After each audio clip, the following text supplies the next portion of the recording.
Hi, this is Aisla with Business as Unusual, and today I have a special treat for you. We have two guests, Dr. Destiny Reddick and Ronaldo Griffin, talking about Redefine the Pipeline. Welcome to the show. Hey, thanks Hello. for having How are us. you? So Hi, happy to have you here. I love your name. Awesome. Thank you. Yeah, So I I'm know, going to right? deviate from my normal introduction questions because Mhm. Ronaldo was just sharing some interesting things about music. And I'm hoping that he'll talk a little bit about that. Shit. Some cool Which is stuff. not fair because usually I let people decide. Oh, but that We helps want to, because it's a good correlation with what we're doing. So that's beautiful. I appreciate Okay. you integrating it. I heard you were at a conference around music. I don't know if that's what you want to talk about or. Yeah. So right now I'm in Nashville at the CD Baby VIP exclusive experience. And this is just to further what we're doing as far as the music component, learning how to structure things better and reach our target audience and the people that they're helping as well, just through music and everything. Just trying to learn how to format it a little bit better too. That's where I'm at right now. Taking a little break, exhausted, drove down from St. Louis.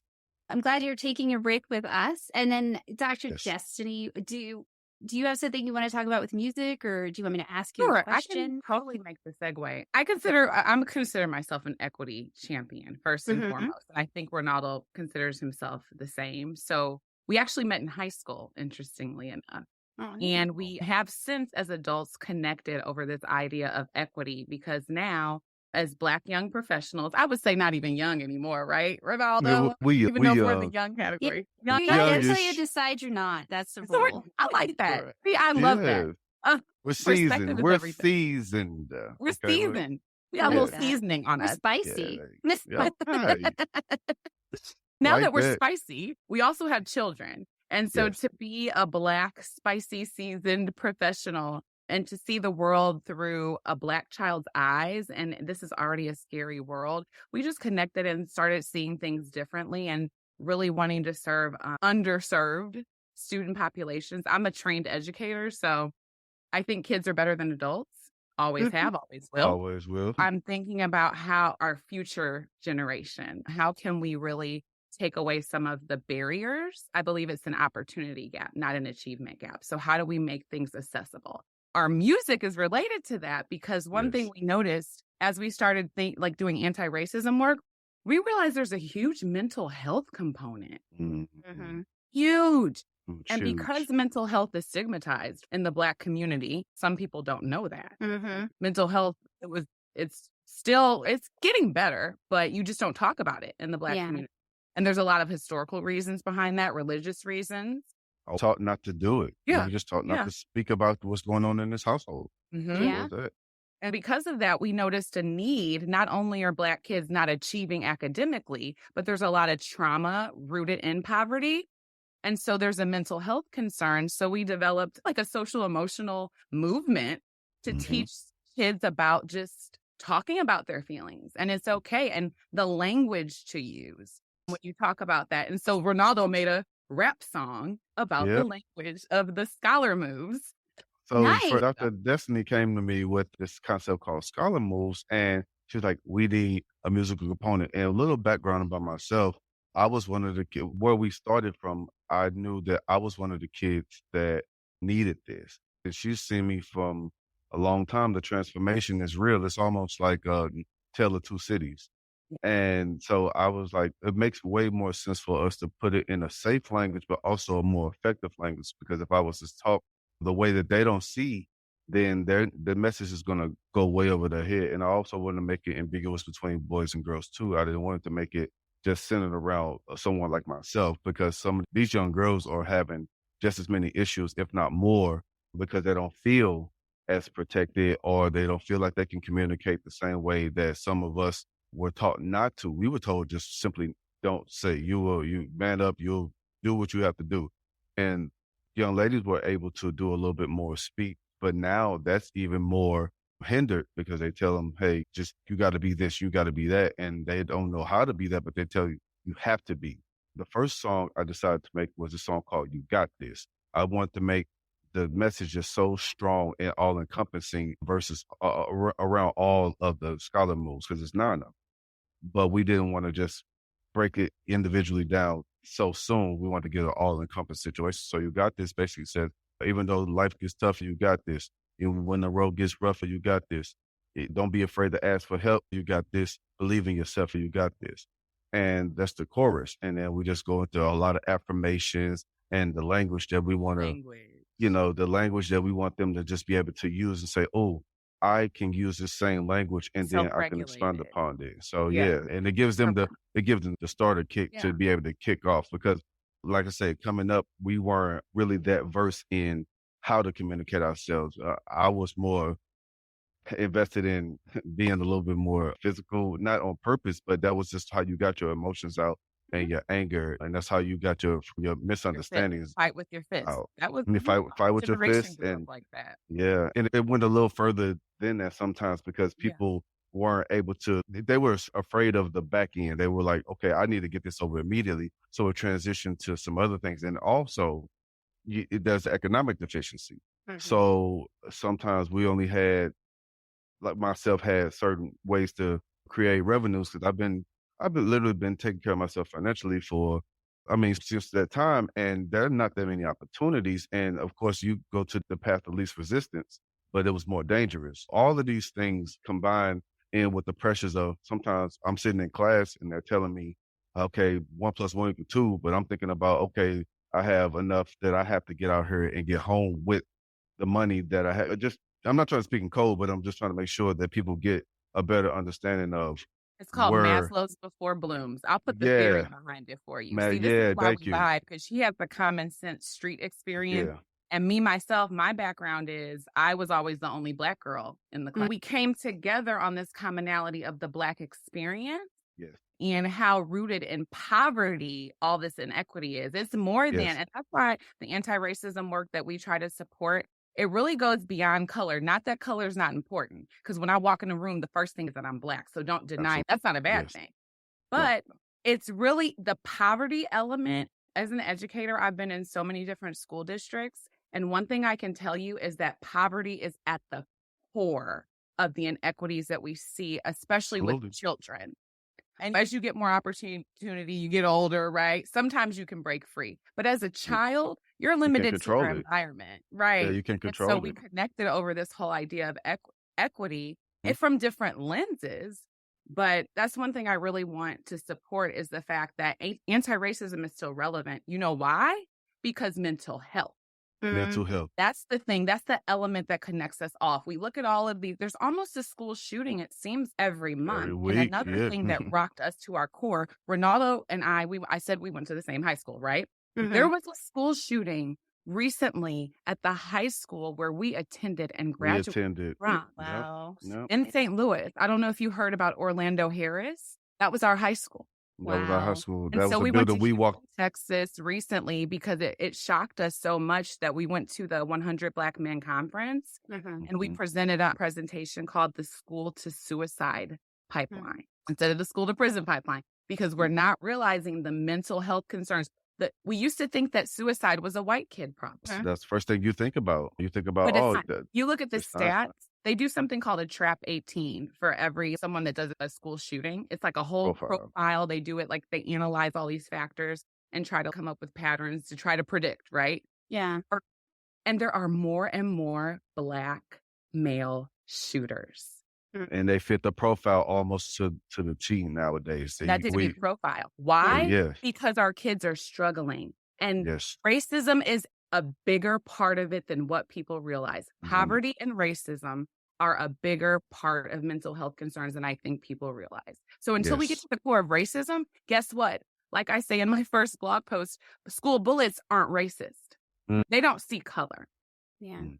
So if we Mm. can't even get you, like we have to be able to cross gender, racial, religious lines to strategize. Yes. Period. Yeah. Because we're That's why people at the end of the anti-racism day. is still relevant. Yeah. We have to come together. And I speak Yeah. as a white people have to take responsibility for the ways in which white supremacy has taken hold. And we have to counter it. If we don't take that on and take action, then things aren't going to get better. And the thing, like, there's a guy who said this: if Black people could solve racism, it'd be solved. That's the problem.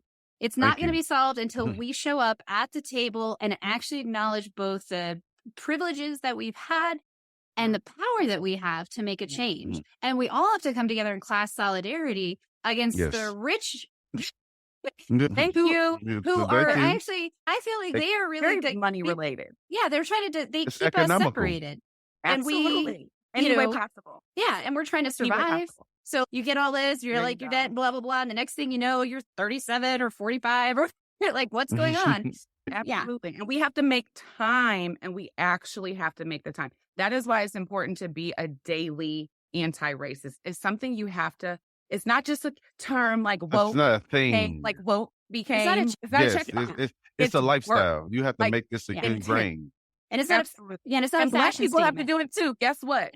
Black people have to do it Black too. So people have to that's do it another too. part that we have. That's the approach that we're taking. Yeah. It's because this work is for everyone. It looks different. Right. Anti-racism work looks different if you're a Black Mhm. person versus a white person versus an Indigenous person. Think about BIPOC just in Yeah. general. It looks different. And Mhm. depending on your intersectionality too. Like Mm. complex. It Mm. looks different. The work looks different. But you have to push through it. Yeah. Got to make time for it. And I Like you would said, say my observation is that Black people in general, we're born in this white supremacy society. So we're all infected with the like we have to decolonize our minds, or however we want to talk about that. But also, but Black people bear the burden. They already know shit is Mm. messed up.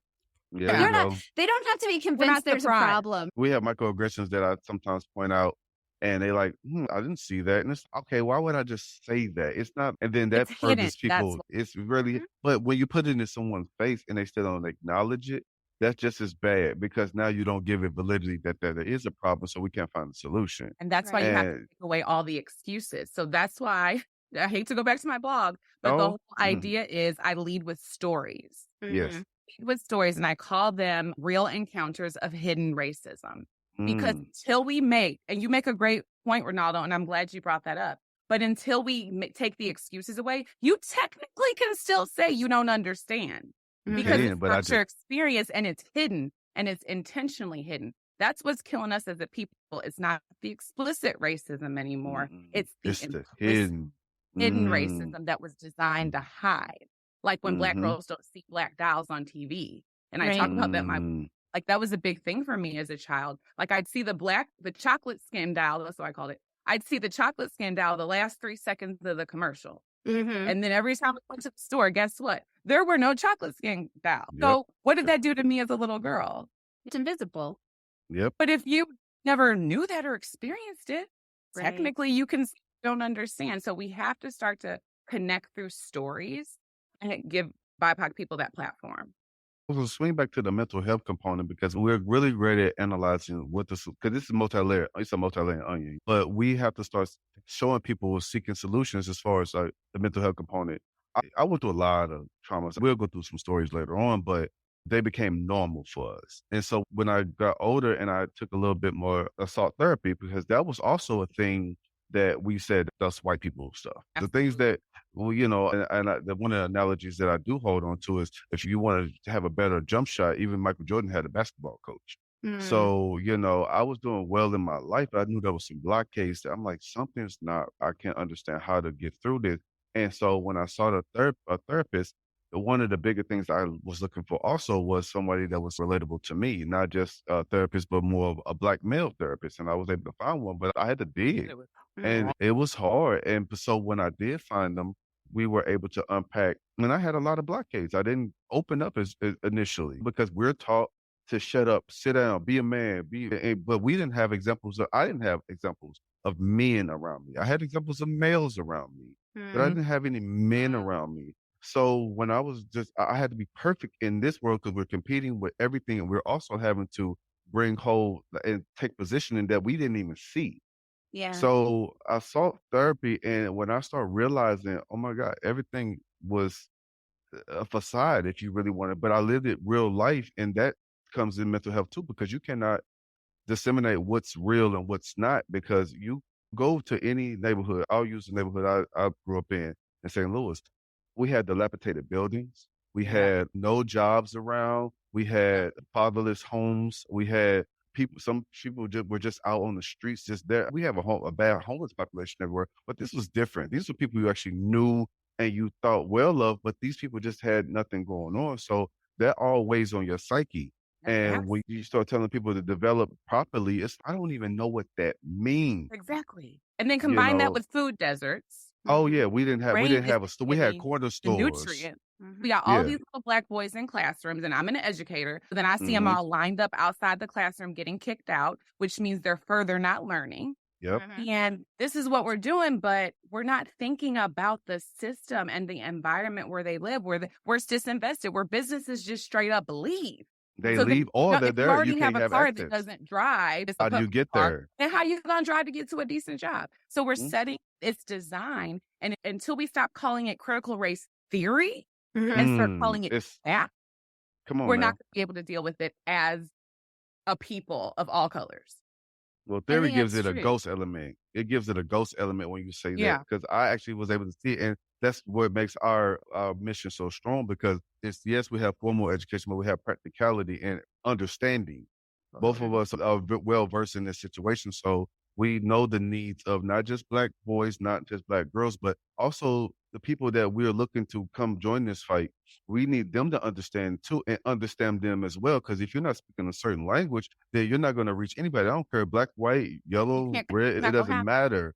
And because, like we were just talking about the microaggressions and all those things, if I say, yeah, such and such did this, and that didn't seem too bad to me, of course Mhm. it doesn't, because you don't understand how that affects me, because you may even do it, but you don't know consciously that's an offense to me. Then No, let's change that situation. Let's flip it now.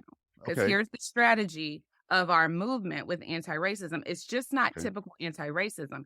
You have Oh, to lead with stories. If we don't connect, and I've facilitated like so many equity talks that now I can compare, right? Like Mhm. different mhm, ways I've done it, and I'm a dork and I like data. So like I've noted that if I don't lead with the connection piece with whatever cohort, first of all, you need a cohort model to really make it effective. But like with yeah. whatever cohort it is, if I don't lead with stories and we just are like, we're Facts, just facts, gonna facts.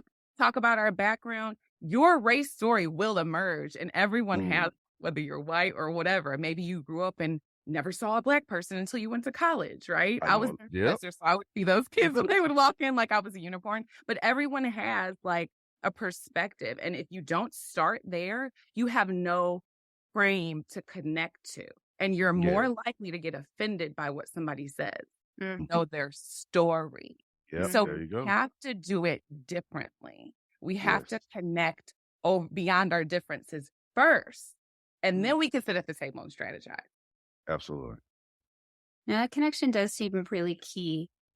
Can you share a little bit about if I'm perusing and I'm like, I want to contact Redefine the Pipeline. What am I contacting you for? What are you going to do? Show up and do?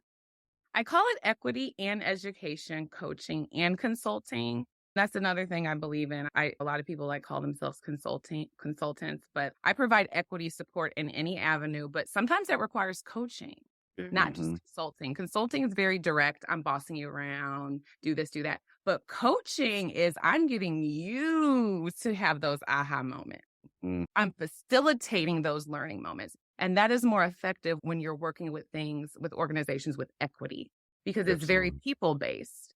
So Mhm. to just direct and consult to me doesn't always make sense with equity work. But I also provide education services, anything from keynote speaking to helping with retention and figuring out why you can't keep your diverse employees. Oh, I'll figure it out for you. Ooh. I run way before. Anything equity education related. I support organizations, schools, school systems, and universities also, because I have a higher ed Yes. background. Yep. So that's Fantastic. what you would be contacting us for. I You were talking about the invisible side of things, and I read, and I'm also a dork. I just apologize. Me too. This Uh, makes it good. I was reading a book that I do a lot of work with Indigenous communities, and I came across the reality that the Holocaust and the system for how the Jews were processed and murdered was based on two things in American law: Jim Crow and the way we handled the Mm. Native American population. Mm. And there's a book Mm. called Hitler's American Model, which lines it out because Nazis were really good at keeping notes. They were the best bureaucrats. So there are meetings where they were talking about our laws and how thought they went too far, but they were really good at creating the inferior second class status for Mm. Indigenous and Black people. and immigrants. That was the other one. And that's what they modeled the first Nuremberg declarations off of, was us. And so when you talk about that, the invisibility and the system of it, like something that I always try to, not with you, obviously, but with other folks who maybe aren't as aware, is it's not an unconscious bias. It's actually cultivated. It's a cultivated system of destruction, but it's hard because I get it. As a person who was educated at our white supremacy boot camp, it took me a long time. Like my friends and I we talk about it. We're like so mad. We never learned about the Tulsa bombings and murders. We never learned about reparations. Like that's why you guys have to go through the piss stage. Yeah, we had to go through all of that learning. You get pissed when you start. Yep. Right? And I'm like, what are you telling me? I see it. Yeah. You have to leave space for that. I had sophomores who were learning to be teachers, and they wouldn't even say, like, the first week we talked about systemic racism in schools in that course, and they wouldn't even say black or white for the first 3-4 weeks. They were scared to say it. And then they start reading things like The Making of Ferguson, and they watching the Del Mar Divide, which is about residential segregation in St. Louis, and they get pissed. Yeah. Because it's like, I see it in your face. Yeah. And like when you were talking about the critical race theory, it had this moment of, they won't even accept a theory. They, like my white buddies who don't get it. And yet, and it is facts. And it's hard to. It's almost unbelievable though. Yes. Like, how was this just sitting here and I didn't know? So we talk about, you mentioned Ferguson a little bit. So the disillusion, I call it the disillusion of Ferguson. I've been a resident going on 11 years now. And what Ferguson is about. Yeah, exactly. And so let me give you a little bit intricacies about being in that town while that was going on. They made it seem like it was where I grew up at. I'm going to tell you, that is one of the most quiet, most peaceful communities that I have ever lived. That's why I've been there for a fourth of my life. Because it's beautiful. It's beautiful. And I live in Old Town Ferguson East, and when we had the unrest that they spoke about. We're talking about Michael Brown, by the way. Yeah, we're talking about the Mike Brown. Okay, cool. So the unrest that was portrayed was really from, the law enforcement and everything, because the citizens but this is one of the key things I want to talk about was I had a neighbor named Joe. He stayed across the street. He was a white man. And we were outside. It was a lot going on. This was in the early makings of before everything got just blew powder keg type situation. And we were standing outside talking to each other. He's on one side of the street. I'm on the other side of the street. And by this time, they had called in the National Guard and everything. So we see them do helicopters over. This is like night 2, night 3. And the helicopters were over. So we're just talking about how crazy things are. And all of a sudden, here we see a Humvee coming down, making a left down the street. And he and I just standing looking, and they stop. And they look over at him, and then they look over at me, and they ask me, where am I supposed to be? And one thing that I would credit Joe highly about, first of all, he talked to that man like I couldn't talk to him because I probably wouldn't be here right now. Yeah. But he gave him an understanding of, hey, he owns that house. He's supposed to be here. Where you supposed to be? And so the guy was trying to calm him down. And he was like, I'm not calming down. You literally just sat here and asked this man where he's supposed to be. And that was the whole thing. It was, but the good thing, but you know what? It helped. And it also made me feel high and low at the same time. Yeah. Because I was like, and it wasn't the officer. It was just because he knew what he could do. Yeah. And I knew what I could not do, even though I was more than wrong. I was more than right by standing on my property, and was questioned. And I was in house shoes and some gym shorts, and I looked like I wasn't doing anything outside just talking to my neighbor. But it was just I'm a truck driver by trade, being out in the world, and people would ask for my ID. First thing they would do is see Ferguson, Missouri on there. And they would ask me things like, how was it? How was it? You survived. I guarantee you it's better than your neighborhood. Ferguson's beautiful. That was so interesting. It was so interesting how that was. I was teaching in Ferguson when all that happened. And people, right there in Hazelwood. Yeah, it's a neighboring county. And what ended up happening, what past that was, we had people coming in from all over, from Indiana, because they would come knock on my door. We wanted to study the area. I said, how about this? First of all, the incident, rest in peace to Mike Brown, that incident was not even in the city of Ferguson. It was in the neighboring county, but they just didn't have a big enough police force. So that's who responded to the situation. So the media was able to tear that all the way through. And I'm giving a little bit more context because it's told like it's a battleground. And when I tell you it's not that, they would not let so many people in and out. So all that unrest was almost impossible for the citizens to do because there were so many, but we couldn't even Yeah. get to our own houses. I want to put some context out where people don't know where this is or where it's this because, like I said, sometimes disillusion is not on purpose. And I would encourage y'all to read The Making of Ferguson too, because I Read think a it. lot of reason that people were pissed, because it was some people pissed, because I'll tell you, I was one of those Yeah, I was pissed. mad. Yeah. Now, I wouldn't have been violent, you know what I mean, unless you came for me. And I would have been defending myself because I get stand your ground too. Do I get it? Yeah, yeah, yeah. I ain't Sam. I think So you it should, happens I if think you you want start fucking with work. it. No, but I think I know that some of the upset and just the being pissed off, It's if you pain. read The Making of Ferguson, that's why they highlight Ferguson, because Mhm, everything hit ahead. And there's a mhm, reason why they wanted to make it seem like a war zone. mhm. Everything, once you read it, I call it an equity by design. And I use Oh, that wow. term from Loretta Hammond, who Inequity studies by culturally design. responsive teaching and pedagogy. But she has a whole graphic on it, inequity by design. And that's what I felt like you were just picking up on. Yes. Aisila. Did I say it right? Yes. Aisla. We were Yeah. trying to practice it Yeah, we were beforehand because practicing it. the live was throwing us off The 'cause we lie. wanted We to couldn't get the L. We wanted to say Aisia. Aisha, Oh, we're so yeah. black, right? And it's so Yeah, right, beautiful. right. We couldn't do the love, but it's like, So we were right. practicing, But that's just what so you you were know. talking about. Yeah. Inequity is designed. It's intentionally designed. Yeah. And if you read the redlining, all of that was baked. Ferguson was one of the models Oh, of yes, for Black intentional community.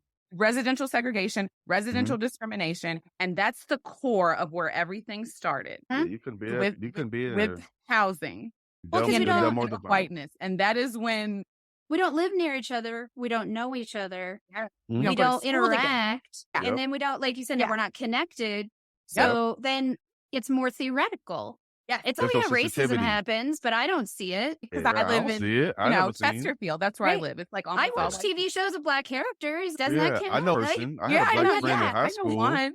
Exactly. Yeah. I have a And black it's doctor. exactly. Yeah, That's all you right, need. right, We had a right. black president, so racism was solved. There you And go. it's It's over done. with. You got one. There you go. No, it showed the racism. Oh my Yeah, gosh, you know. yeah. That's what happened. Yeah, people a lot of times want to meet someone and we have a little time to talk, and they want to always bring up that black segment in their life, like it's Yeah, don't relatable to me. they? And I'm like, do not Interesting. do that to me. Do not. Yeah, I had a guy. He was a real cool guy. Like we're supposed to be some brutes out here just messing up stuff, but you found one, and so you seem cool. So you guys, there are good black people. So problem solved. No, that don't do me That now. leads us into our podcast that we're doing. Yes. So yeah, okay. I was going to get Very to the nice. segue. Yeah. I'm excited for it. It's called Ratchet Scholars. Oh, ratchet Nice. scholars.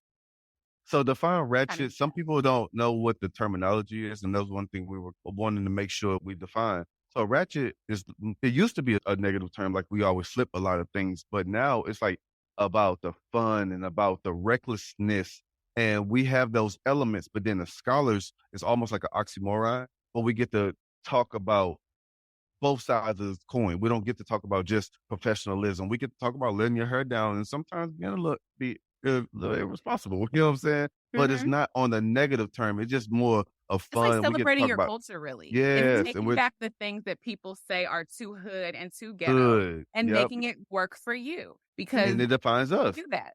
It Yeah. It defines the doesn't have two to of always be us. hood or ghetto just because it's part of Black culture. So I Yeah. think that's what we're trying to say. And we're still engaged civically. And there's this huge segment of Black folks our age. People need to hear us, our voice, and we're amplifying our voice. Like, we are Yes. connected civically. We We are. are smart, but we are also We ratchet. we're We ratchet. are And also going to participate in our culture. We're done. We're unapologetically Black. black. Yes. Yeah, And like, it's okay. We're not apologizing for it. It's okay. You can be both and. And also, it's so entertaining for people when you think about the way that we're portrayed. It's always in a fun but negative light, right? So we're saying, okay, that stuff is still there, but we're still trying to put Very practical, specific. you know what I'm saying? We're making sure that you all know it's not just a symbol Not a jumping, jiving. No, caricature. it's not a Yeah. caricature.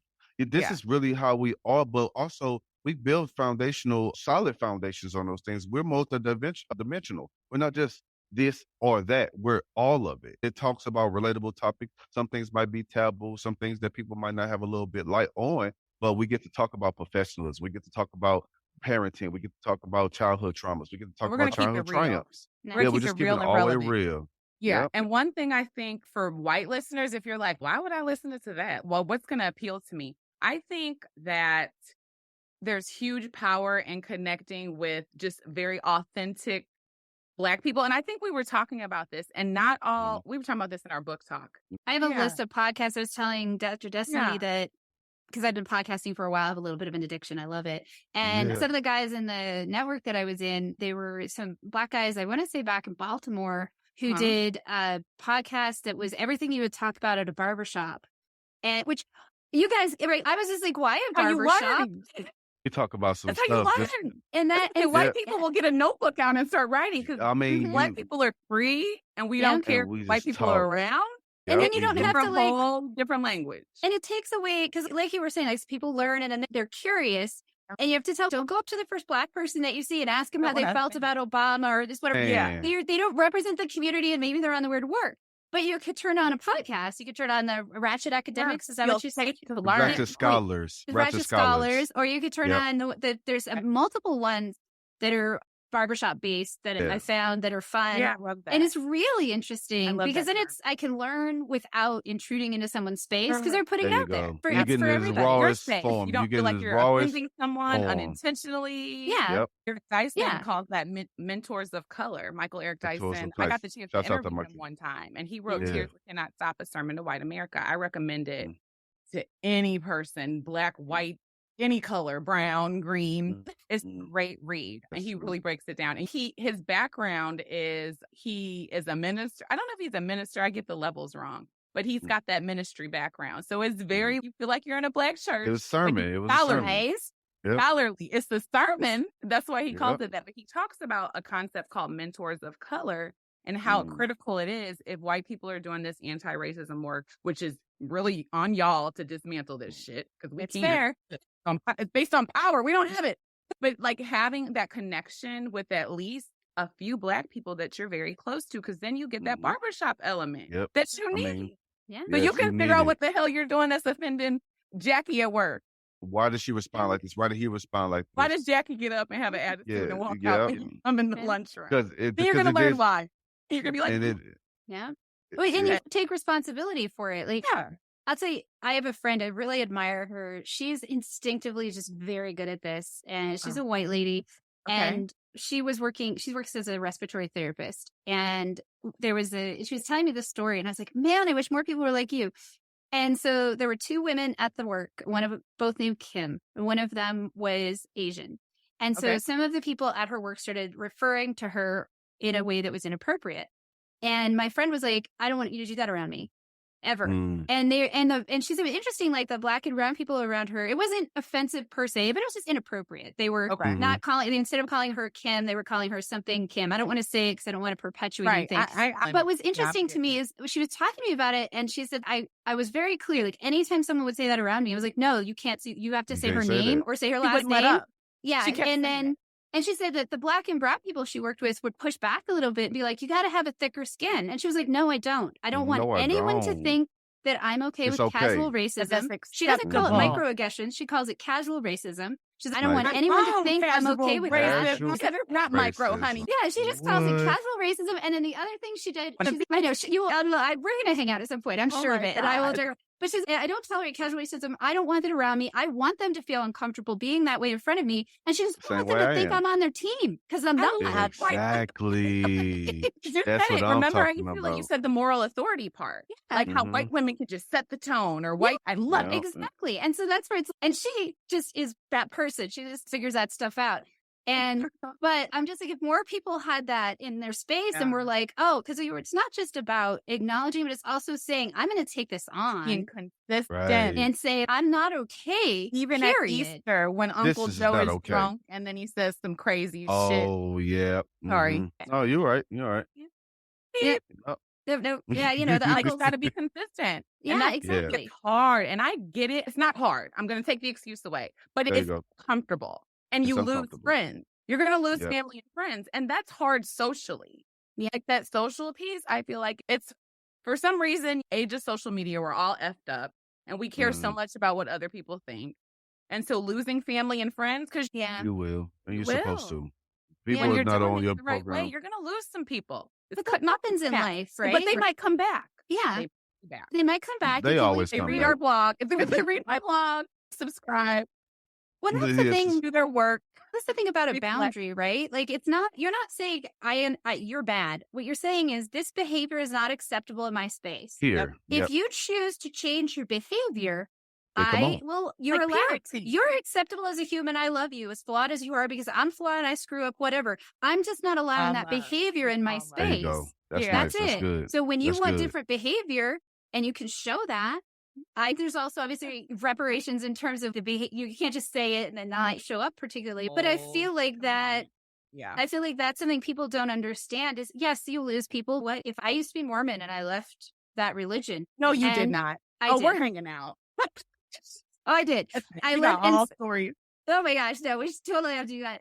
And when I left, there were people that didn't want to have anything to do with me. You are brave. And I was just like, Mm. I can't be somebody that I'm not. But I want this friendship. I thought we had a real friendship. And I think that's what you're talking about actually is it's that of, oh, I thought we had a relationship that was beyond you approving of me in a certain way. Me, but But actually you need me to conditional. fit this rule. It's a conditional. And it wasn't like I need, and so that to me that's life. You make a choice to commit yourself to a value or a path. And some Yeah. people aren't going to come along with you. And it's a bummer. Yeah. Do you And want it to hurts. squish yourself into nothing so that they Yeah. feel It good? hurt. Yeah. It's not One a of my great idea. mentors, she says this so often. She says everybody can't go. Yeah. And I used to think it was only one dimensional when we were doing until I started looking around the room and started realizing how much of a utility I was to people. And when I didn't, when I wasn't fulfilling their expectations, they would feather away. I'm like, wait a minute. Yeah. It's not about it's not about just them. It's about me removing myself from that situation too. So when she said everybody can't go, I was like, wow. And everybody, she said also everybody's here for a reason and a season. Yeah. And I was like, oh my goodness, like these profound, I guess I call them proverbs. I don't care what nobody says. These things are profound because they all encompass. And also this here, everybody's not going to get this. No. Everybody's And not that's going to get hard. this. And, Yeah, but you also you want to have some people to be examples to show people what not to do as well. It's not about You have the learning what to non-example. do.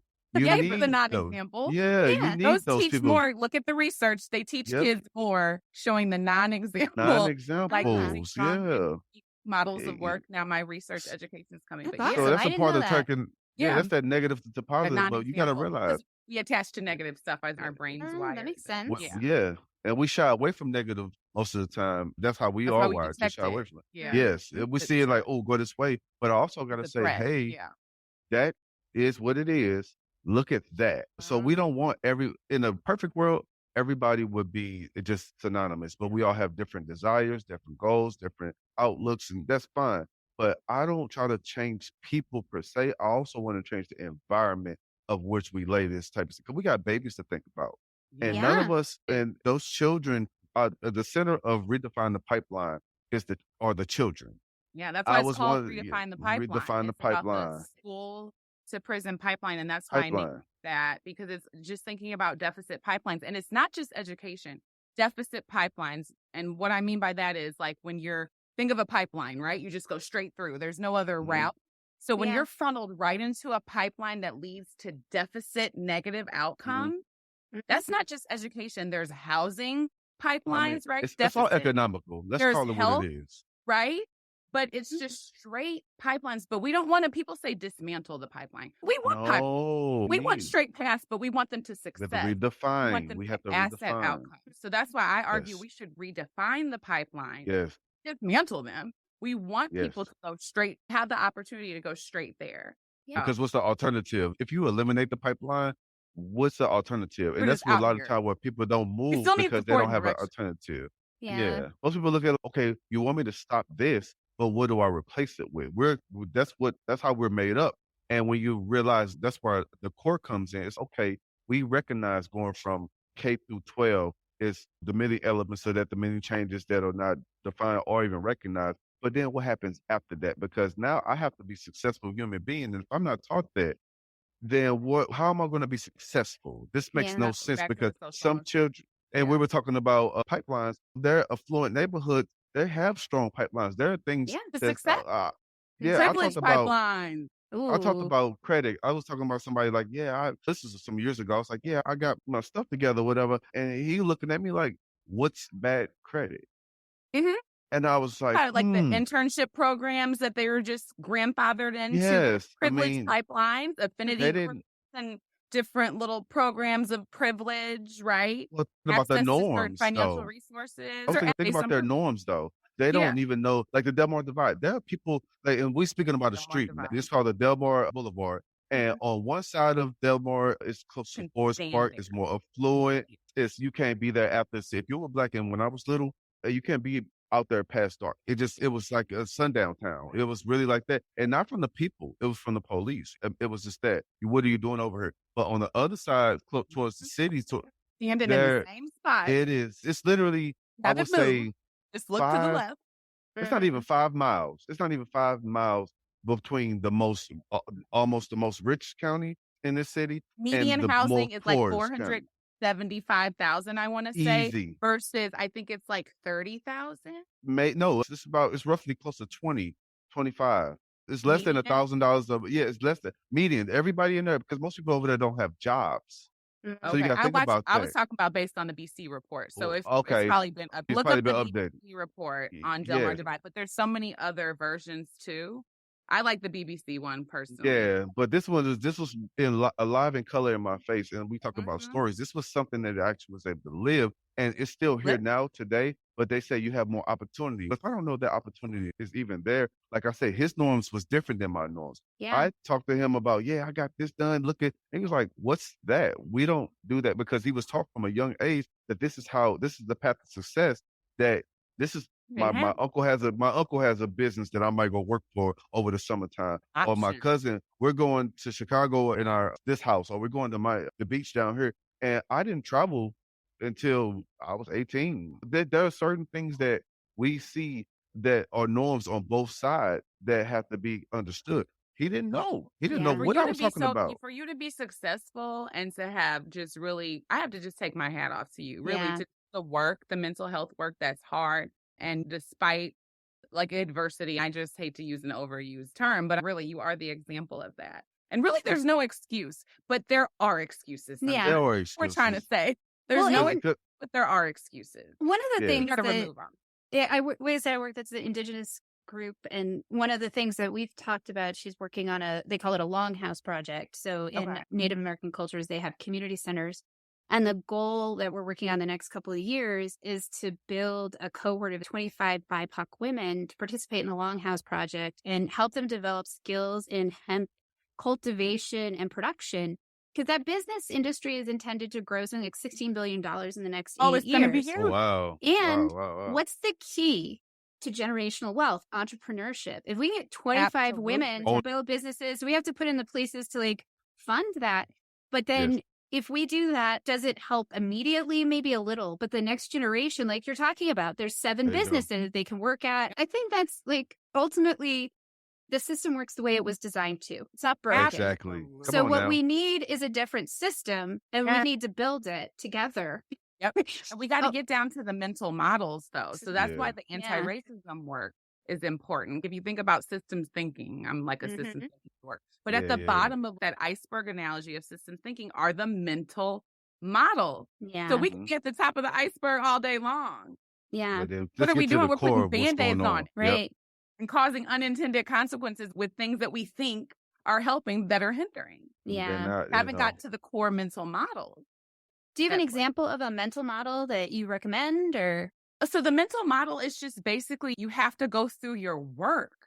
So Mhm. because we're all socialized, all of us, right? Mhm. Like we're Yeah. socialized and get all these messages that kind of just determine all these things we think about the world, right? Mm. Because unless we all do our self-work and try to break down those biases and the things that we were taught through that hidden curriculum, right? Mhm. Mhm. We're going to always rely and go right back to what we were taught in probably our home Yeah. and the kind of music that we listen to. It all goes back to child psychology. Child Yeah. and adolescent psychology is huge. Those things that are cultivated around us and how we're socialized, it's almost impossible to break out of if you don't constantly do the work and recognize it in yourself. So, for example, let's take a non-race example. Let's say that someone is getting colds all the time, like they're getting sick all the time. I used to use this example with my class, but they're always sick. It's a woman, a white woman. She's always sick. She's trying to figure out, why is she getting all these colds all the time? So she starts to just think of things, right? If you start going those lower levels of the iceberg, she starts to think and look at patterns like, oh, I seem to be sick during this time of the month and I'm really busy. I do these reports. Maybe it's because I'm not getting enough sleep. So she goes lower, right? And then why am I not getting a lot of sleep? I was taught in my home that working as a woman, working is so important. It establishes my identity. And so I tend to overwork and not establish boundaries. So you have to do your work, which requires analyzing what's on the surface, but going lower. Yep. And And it's keep on messy. going. It's Yep. messy. Just like school It's a suspension and expelling kids. That was a Band-Aid. You guys are putting a Yep. Band-Aid at the top of the iceberg when the mental model is maybe all these kids are late for school. That's why you're suspending them, because they don't like to stand on the bus stop because it's not safe. Right. People are getting shot. Go deeper. Yeah. Oh, those kids are always late for school. Why? So now you're going to Yes. suspend them, and then the cycle Make it continues. worse. Actually Man. investigate it. Don't just go with the first assumption that comes to your mind, right? If it's always going to fill what fits you, what you were And taught. then We're always then this is gonna, what it's confirmation biase. Yeah, We're this is what always people gonna do. likely They say, confirm. we tried. They're Yeah. like, we tried. We tried. Yeah. Help. Yeah, okay. That's like saying, okay, I tried to barbecue this, but it needs to be broiled. Like, you tried to cook it, but that was wrong. And now Yeah, it you was said, wrong. But what's next? Yeah. Do you want to Well, solve I- the problem, or do you want to check a box? I That's check the a Check a box difference. and say you did, and Say you that's did what something. you did. You hit it. So So- if you just want to check a box, you're just going to put a DEI statement in your mission statement. You'll just and put keep DEI, moving. Yes. and we'll be done. And you won't fund the position. I used to bother me. There was a school system here, and they didn't fund their diversity and equity person. This was 8 years ago. And I was so upset. I was like, do you understand? Like, look at a thing you actually care about, like your finances. How many people do you pay to manage that? Let's see it Like- on paper. Like, if you think diversity and inclusion is important, Let me then- see your stat. what are you doing to fund it? Because I know you think money is important, because you do a lot to fund that.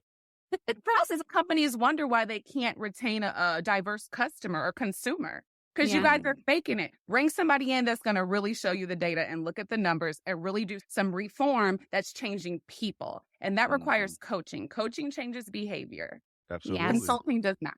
Yeah. Yes. Yeah, So you makes got to get to sense. the mental models. That's the behavior, There the you root go. of behavior. I could talk to you guys all day. We'll have to do this again. Oh, It was Yes, so great. yes. And so tell people, I'm sure folks are going to listen. They'll be like, I want to know how to find out more. I want to get involved. I want to listen to your podcast. So what's the best way for that to happen? So the website's going to be the best. It's going to house everything. So redefine, remember, not dismantle, redefinethepipeline.org.com will just redirect you. So you can put Cool. .com, but just remember redefine the pipeline and sign up for my blog. It's called The Anti-Racist Advocate. I think it's led based on stories. So just trying to make the hidden just at the surface so we can all do our work. And then our Ratchet Scholars podcast will also house on the website. It'll be coming out in a few months, probably like 3 by summer. We really want it to be. Yeah, out. by the summer. I don't think it's going to be so long. Check out It's our just the website. fact that we've been developing this. And but Ratchet Scholars is going to be exactly what it says. You're going to be able to keyword that in Ratchet Now I'm Scholars. excited. That's going to be so fun. I thank you so Yeah. much for hanging out with me today. Oh, this is Thank you great. so The much. This time was flew great. past. No, it really You'll did. have to come back.